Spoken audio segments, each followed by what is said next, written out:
అందరికీ నమస్తే. రాజకీయం, సినిమా, గమ్మతి ఇచ్చంత్రాలు, వైరల్ అయితున్న వీడియోలు ఇట్లా తీరు వార్తలతోని మన మైక్ టీం ముచ్చటైతే తయారుగున్నాయి. చలో చూద్దాం పాండ్రి. అందుకంటే మొదల హెడ్లైన్స్. కార్లకెళ్లి కాంగ్రెస్ లకు పోయిన ఎమ్మెల్యేలకు షాకు. నెల లోపల చర్యలుండాలని కోర్టు చెప్పింది స్పీకర్ కు. మల్లారెడ్డి తిరుమల పోయిండు కాలినడకన. అంత గట్టిగా మొక్కిండో మరి ఈ లెక్కన. కల్కి, కర్ణ, సలార్ గణేశులతోని ప్రభాస్ మానియా. తీరొక్క వినాయకులతోని ఊగిపోతుంది సోషల్ మీడియా. కారు గుర్తు మీద గెలిచి రాజీనామా చేయకుండా కాంగ్రెస్ పార్టీలో చేరిండ్రు కదా కొంతమంది ఎమ్మెల్యేలు. ఆ ఎమ్మెల్యేలకు పదవులకు గండి పడ్డట్టే ఉన్నది హైకోర్టు తీర్పు. రాజీనామా చేయకుండా పార్టీ ఎట్లా మారతారయ్యా అని కోర్టు గరమైంది.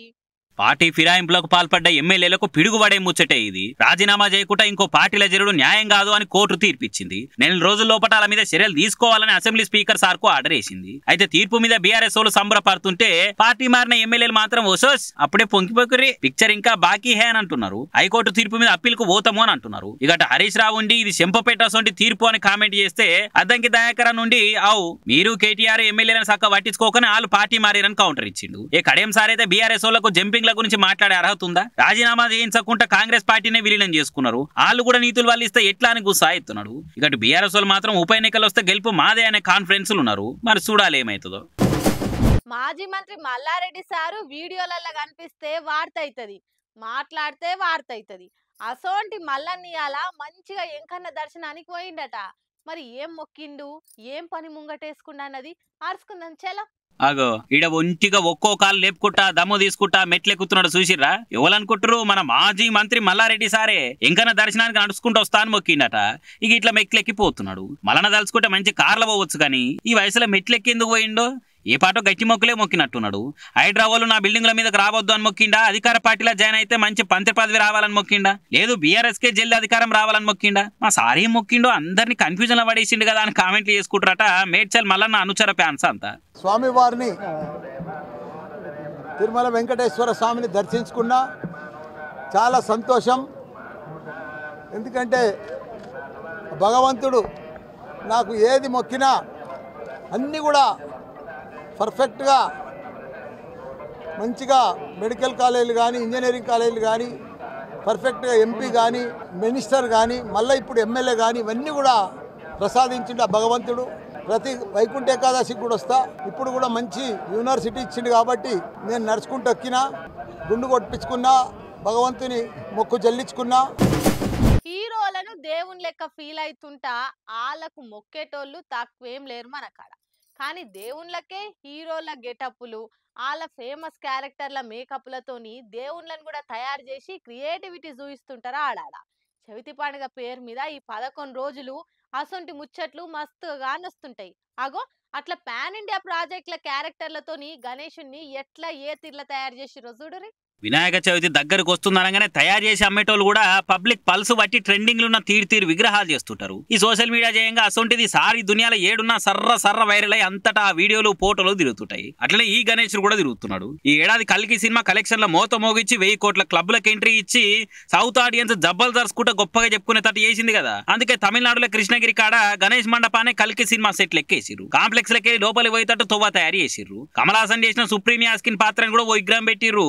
శివలింగం తో పాటుగా అశ్వత్థామను వినాయకుడుగా పెట్టిరు. ఇక ఈ వీడియోలు ఇంత వైరలే వరకలా ఇదెక్కడ మాసరా మావా అనుకుంటా పరిశాన్ అవుతారు పబ్లిక్. ఒట్టిగో విగ్రహం పెట్టి ఊకోకుండా సపరేట్ సెట్ చేసి కల్కి సినిమా ప్రపంచాన్ని కళ్ళకు గానొచ్చేటట్టు రీక్రియేట్ చేసిరట్టే మీరు మామూలు కాదయ్యా అనుకుంటా కామెంట్లు చేస్తుండేది జనాలు. కానీ నన్న జరంత ఆలస్యంగా పూజ ప్రసాదం పెట్టంగా చాలా ఆలస్యమైందా శంకరపుత్ర అని కూడా అడుగుతారు కావచ్చు. ఇది ఒకటే కాదు, ఆడాడైతే ఇగో ఇట్లా కల్కి సినిమాల ప్రభాస్ లెక్క కార్ మీద నిలబడట్టు విగ్రహం పెట్టిరు. ఇంకోనిటికాడ సలార్ సినిమాల కాటేరమ్మ కొడుకు సీన్ తీరు ఇట్లా కత్తులు పట్టుకున్నట్టు పెట్టిరు. ఇంకో కాడిగో ఇట్లా కల్కిల కర్నూన్ గెటప్ తీరు ధనుస్సు బాణంతో నిలబెట్టిరు. మొత్తానికి pan India star Prabhas cinema మానియాతోని ఈసారి గణేష్ మండపాలని కలకలాడుతున్నాయి పోరి.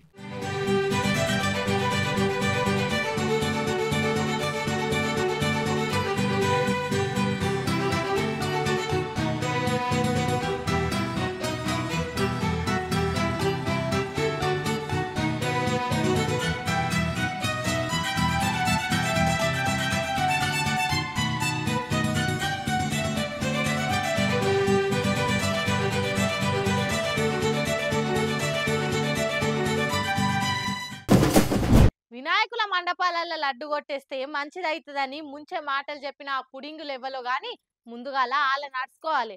అరే లేకుంటే గణపతి చేతిలో లడ్డు కొట్టేస్తే మంచి జరుగుతుందట. అదేం లాజిక్?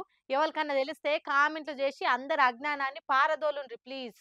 గణపతి పండుగ వచ్చింది. లడ్డూల దొంగలకు లావు పని పడ్డది. దొంగలంటే సామాన్లు కొట్టేస్తారు, పైసలు కొట్టేస్తారు గానీ ఈ లడ్డూలు కొట్టేసే ఫ్యాంటసీ ఏందో మరి. వెనకటి ఎవరో లడ్డు కొట్టేస్తే మంచిదని చెప్పిరట.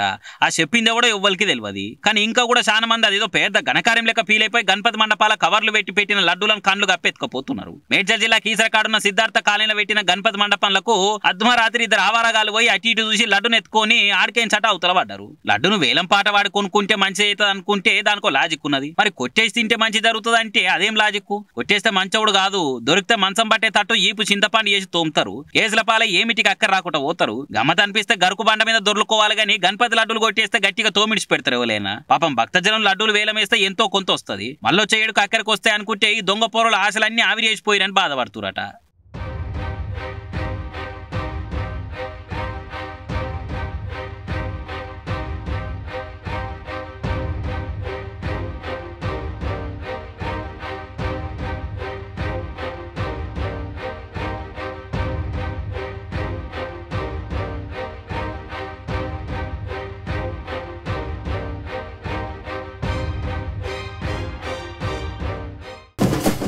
ఆడపిల్లలంతా డాడ్స్ లిటిల్ ప్రిన్సెస్లు కదా, ఇక బిడ్డల కోసం ఏదైనా చేస్తుంటారు అయ్యలు.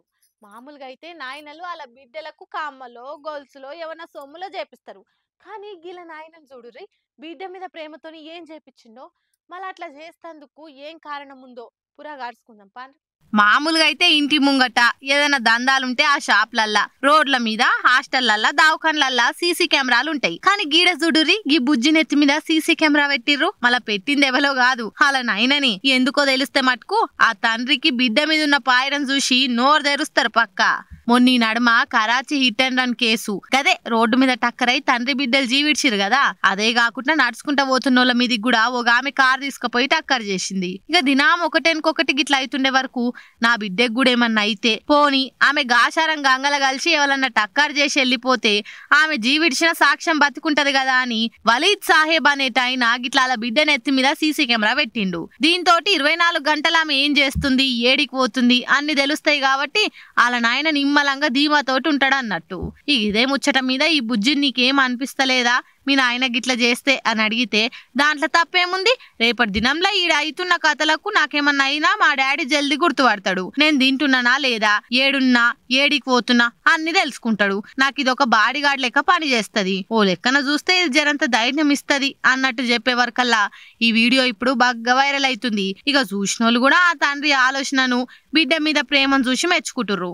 ఏం చేస్తారు మళ్ళా, ఆడ పరిస్థితి అట్లున్నప్పుడు తన పిల్లల్ని దానే కాపాడుకోవాలి కదా. ఏమంటారు? సుశిరానులా నేను పట్టుకొచ్చిన ముచ్చట్లు ఎట్లున్నాయో ఇంకిన్ని ముచ్చట్లతోటి మళ్ళా కలుద్దాం. అప్పటిదాకా చూస్తాను మైక్ టీవీ ముచ్చట్లు.